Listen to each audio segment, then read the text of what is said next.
Hai semuanya, apa kabar?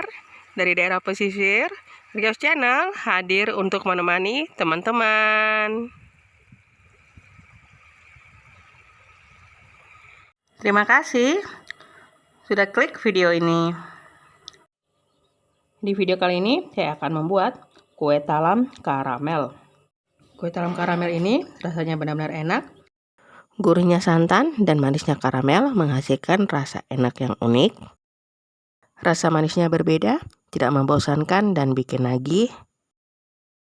Cara membuatnya sangat mudah sekali, bahan-bahan yang digunakan mudah untuk ditemukan dan cukup ekonomis. Simak videonya hingga selesai. Siapa tahu kue talam karamel ini bisa jadi cemilan favorit keluarga atau juga bisa jadi ide jualan teman-teman. Ingat selalu untuk like, subscribe, dan juga komen. Ingat juga untuk menyalakan lonceng notifikasinya. Selamat menonton. Yang pertama, saya akan membuat karamel terlebih dahulu. Siapkan panci untuk memasak. 300 gram gula pasir atau setara dengan 20 sendok makan. Kemudian gulanya ini dikaramelkan dengan menggunakan api kecil. Sesekali panci atau pannya digoyang-goyangkan seperti ini. Jangan dulu diaduk-aduk. Untuk membuat karamel gula itu memang agak lama teman-teman, jadi harus sabar. Teman-teman bisa lihat gulanya ini mulai mengkaramel. Masih tetap saya goyang-goyangkan. Sampai di sini gulanya sudah banyak yang mulai mengkaramel. Lalu saya aduk dengan menggunakan sendok. Terus saya aduk agar karamel gulanya tidak gosong. Tampak di sini gulanya sudah benar-benar mengkaramel.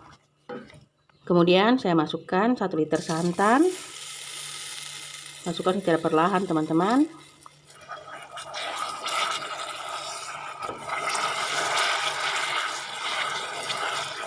Santannya ini saya masukkan sedikit demi sedikit. Saya tidak masukkan sekalian. Ini saya aduk dulu.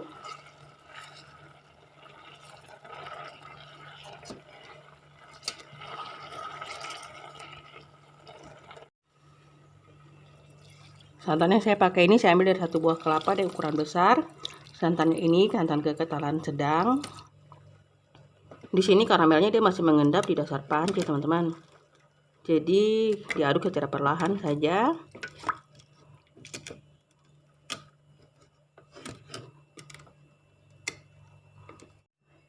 Santannya ini sudah saya masukkan semua.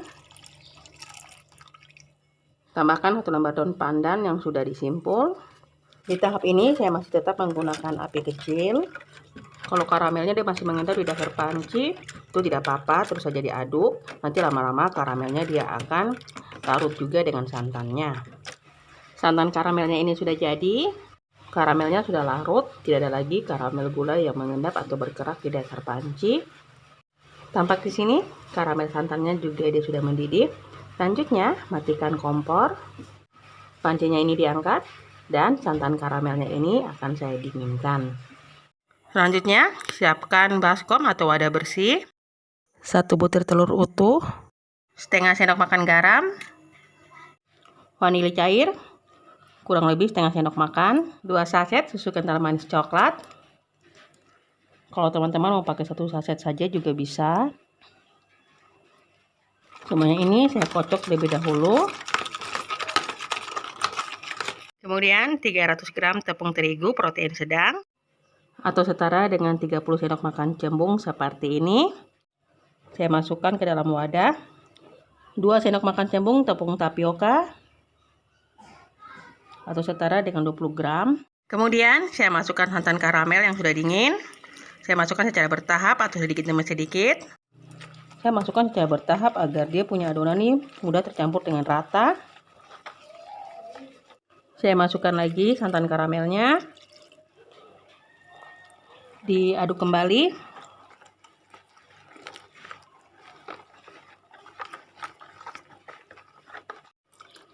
Santan karamelnya ini sudah saya masukkan semuanya.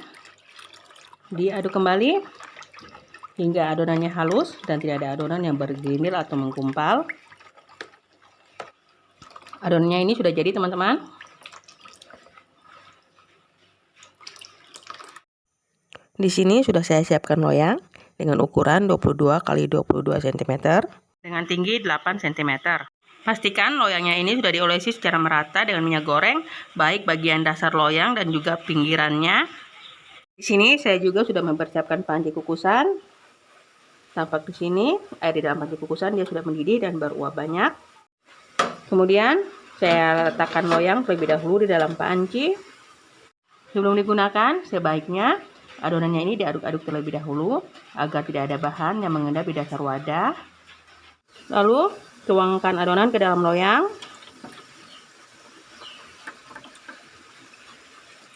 Kemudian tutup panci. Kukus kue dengan menggunakan api sedang cenderung kecil selama 45 menit. Ingat selalu kalau menggunakan panci biasa, penutup panci harus dilapisi dengan serbet atau kain bersih. Sekarang saya akan buat bagian putih atau bagian atasnya. Siapkan wadah. Beri 2 sendok makan gula pasir. 100 gram tepung terigu atau setara dengan 10 sendok makan cembung seperti ini. 1 sendok makan cembung tepung tapioka. 1/4 sendok makan garam. Kemudian tuangkan 400 ml santan. Santannya ini sebelumnya sudah saya masak dan saya dinginkan. Kemudian diaduk secara perlahan. Diaduk hingga adonannya halus dan tidak ada adonan yang bergumpal atau menggerindil. Kemudian beri setengah sendok teh vanili cair. Diaduk kembali. Selanjutnya adonan putihnya ini saya sisihkan dulu. Setelah 45 menit, buka penutup panci kukusan. Tampak di sini bagian permukaan kuenya sudah memadat. Sebelum digunakan, adonan putihnya ini diaduk-aduk terlebih dahulu agar tidak ada bahan yang mengendap di dasar wadah.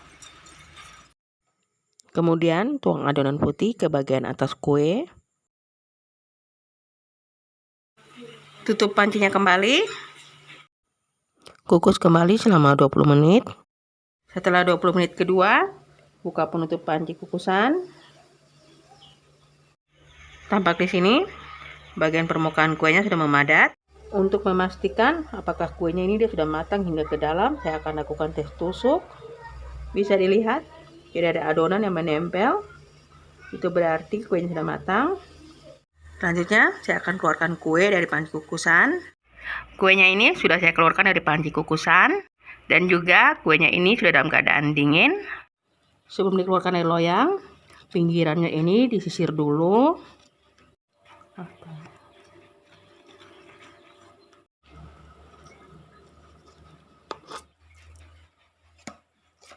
Ini dia hasilnya, kue talam karamel. Maaf teman-teman, waktu kuenya dikeluarkan dari loyang tidak terekam. Selanjutnya, kuenya ini saya potong.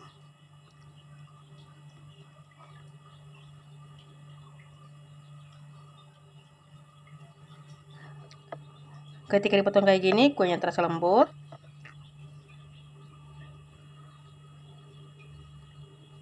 Saatnya icip-icip. Kue talam ini rasanya benar-benar enak teman-teman. Manisnya pas, gurihnya dapat. Perpaduan antara karamel dan santan membuat kue ini rasanya benar-benar mantap, oke punya.